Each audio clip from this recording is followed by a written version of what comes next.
السلام علیکم ورحمۃ اللہ وبرکاتہ۔ الحمدللہ رب العالمین والصلاة والسلام علی سید الانبیاء والمرسلین، اما بعد فاعوذ باللہ من الشیطان الرجیم۔ آپ تمامی حضرات کا خیر مقدم ہے ہمارے یوٹیوب چینل رضوی وائس پر۔ حضرت سیدنا عمر ابن خطاب رضی اللہ تعالیٰ عنہ ایک دن فجر کی نماز پڑھنے کے لیے مسجد میں حاضر ہوئے۔ جب فجر کی جماعت کھڑی ہوئی تو حضرت عمر ابن خطاب رضی اللہ تعالیٰ عنہ نے دیکھا کہ سارے لوگ حاضر ہیں، لیکن ان میں ایک شخص حاضر نہیں ہے جن کا نام حضرت سلیمان بن حسمہ رضی اللہ تعالیٰ عنہ ہے، کیونکہ وہ روزانہ جماعت میں آیا کرتے تھے، آج وہ حاضر نہیں تھے۔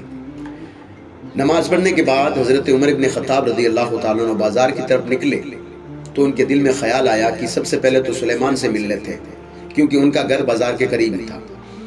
تو حضرت عمر ابن خطاب رضی اللہ تعالیٰ ان کے گھر پہنچے، جا کر دروازہ کھٹکھٹایا تو ان کے دروازہ ان کی ماں حضرت شفا رضی اللہ تعالیٰ عنہ نے کھولا، یعنی حضرت سلیمان بن حسمہ رضی اللہ تعالیٰ عنہ کی والدہ حضرت شفا رضی اللہ تعالیٰ عنہ، انہوں نے دروازہ کھولا۔ انہوں نے حضرت امیر المومنین کو اپنے گھر میں دیکھ کر کے خوشی ظاہر کی، انہوں نے بیٹھنے کے لیے کہا تو حضرت عمر ابن خطاب رضی اللہ تعالیٰ عنہ نے فرمایا، میں یہاں بیٹھنے کے لیے حاضر نہیں ہوا ہوں، میں صرف اس لیے آیا ہوں کہ میں نے دیکھا کہ صبح آپ کا بیٹا سلیمان جماعت میں حاضر نہیں تھا، تو اس کی وجہ کیا ہے؟ تو ان کی والدہ یعنی حضرت سلیمان بن حسمہ رضی اللہ تعالیٰ عنہ کی والدہ نے عرض کی، یا امیر المومنین،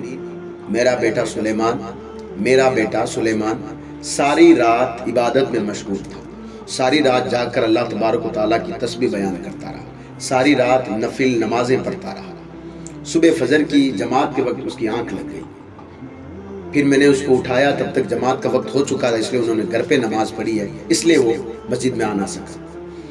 یہ حدیث مشکات شریف میں موجود ہے۔ جب حضرت عمر نے سارا واقعہ سنا تو حضرت عمر فرمانے لگے،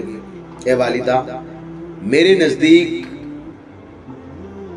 ساری رات عبادت کرنے سے بہتر یہ ہوتا کہ وہ صبح فجر کی نماز جو ہے وہ جماعت کے ساتھ ادا کر لیتا۔ یعنی ان کے کہنے کا مطلب یہ تھا کہ اگر سلیمان ساری رات عبادت نہ کر کے صبح فجر کی نماز جو ہے اگر جماعت کے ساتھ ادا کر لیتے تو ساری رات عبادت کرنے سے ہی بہتر تھا۔ میں یہ بات کیوں کر رہا ہوں؟ یہ مشکات شریف میں حدیث ہے، جا کر آپ پڑھ لیں۔ یہ میں بات کیوں کر رہا ہوں؟ ہمارے آس پاس میں بہت سارے ایسے لوگ ہیں جو کہ فرض نمازوں کو چھوڑ کر کے وظیفوں کے پیچھے لگے ہوئے ہیں۔ آج میں کئی لوگوں سے ہم سنتے ہیں کہ میں وہ وظیفہ کر رہا ہوں، فلاں وظیفہ کر رہا ہوں، فلاں وظیفہ کر رہا ہوں۔ اور کئی ایسی اسلامی بہنیں ہیں جو کہ رمضان مبارک میں روزے نہیں رکھتی ہیں، رمضان جس میں ہم پر روزے فرض کیے گئے، ایک مہینے کے پورے روزے ہم پر فرض ہیں، تو وہ روزے نہیں رکھ کر کے باقی کئی ایسے مہینے ہیں جن میں وہ خصوصی طور پہ روزے رکھتی ہے، اور ان روزوں کو انہوں نے اپنے نام دے رکھے، جیسے کہ 16 شہیدوں کے روزے ہو گئے، 7 بیویوں کی کہانی سن کر ایک جو روزہ کھولا جاتا ہے، اللہ جانے اس کا نام کیا ہے، اور پتہ نہیں کہاں سے لاتے ہیں، یہ شریعت میں ان کا کوئی لینا دینا نہیں ہے، نہ ہی شریعت میں ان کا کوئی ذکر ہے۔ یہ 16 شہید تھے کون؟ یہ 7 بیویاں، 8 بیویاں، 9 بیویاں تھی کون؟ کس کی بیویاں تھی؟ کن کے ساتھ ان کا نکاح ہوا؟ اس کا کوئی بھی شریعت سے لینا دینا نہیں ہے، لیکن کیونکہ انہوں نے یہ جو نام ہے ہم نے اپنی طرف سے دے رکھے، اور یہ جب بھی ہم کوئی منت مانتے ہیں، میں کئی اسلامی بہنوں کو جانتا ہوں، وہ ان کا جب بھی کوئی کام نہیں ہوتا ہے تو وہ منت مانتی ہے، پروردگار میرا بچہ اسکول میں پڑھ رہا ہے، اس کا ایگزام آنے والا ہے، اگر وہ پاس اچھے نمبروں سے اگر وہ پاس ہو جائے گا تو میں 16 شہیدوں کے روزے رکھوں گی، اور وہ رکھتی بھی ہے۔ کہ ایسا بھی منت مانتی ہے، پروردگار میرا جو ہے مطلب شوہر جو ہے بے روزگار، اگر اسے کوئی روزگار اگر مل گیا تو میں جو ہے 7 بیویوں کی کہانی سنوں گی اور لوگوں کو سناؤں گی بھی، اور پھر روزہ بھی رکھوں گی، یہ منت بھی مانتی ہے۔ حالانکہ نفل روزہ 11 مہینے میں آپ، کیونکہ ایک رمضان میں تو روزے آپ پر فرض ہے، باقی 11 مہینے میں آپ جب بھی نفل روزہ رکھیں آپ کو کوئی منع نہیں ہے، لیکن روزہ صرف اللہ تبارک و تعالیٰ کی ذات کے لیے ہے۔ یہ 16 شہیدوں کے نام کے روزے یا 7 بیویوں کے نام کے روزے، ان کی کہانیاں، یہ ساری کی ساری من گڑت ہیں، لیکن اس سے پہلے میں جائزہ یہ لینا پڑے گا کہ کوئی ہماری فرض نماز تو قضا نہیں ہے، ہم جو یہ وظیفے پڑھ رہے ہیں ان کی جگہ ہم فرض نماز کو پورا کریں۔ ہم جو یہ نفل روزے رکھ رہے ہیں نا، 7 بیویوں کو کہانی سن کر کے، یا پھر 16 شہیدوں کے روزے ہم رکھ رہے ہیں، ان کی جگہ سب سے پہلے ہم یہ دیکھیں کہ ہم پر کوئی رمضان مبارک کے روزے تو ہم نے کوئی چھوڑ نہیں رکھے، اگر ہم سے وہ اگر چھوٹے ہوئے ہیں تو سب سے پہلے ان کی قضا کریں، نیت کریں کہ پروردگار پچھلے رمضان میں ہم سے جو روزے چھوٹے ہیں نا، ہم وہ روزے رکھ رہے ہیں۔ اگر آپ کے روزے رمضان کے پورے ہو، آپ کی ساری نمازیں پوری ہو، اس کے بعد اگر آپ کو اچھا لگے تو آپ نفل نماز پڑھیں، آپ تسبیح پڑھیں، آپ وظیفے کریں، آپ کو کوئی منع نہیں کرتا۔ لیکن سب سے پہلے یہ جائزہ لے لیں، میں نے ایک حدیث پڑھی ہے کہ جس پر کوئی فرض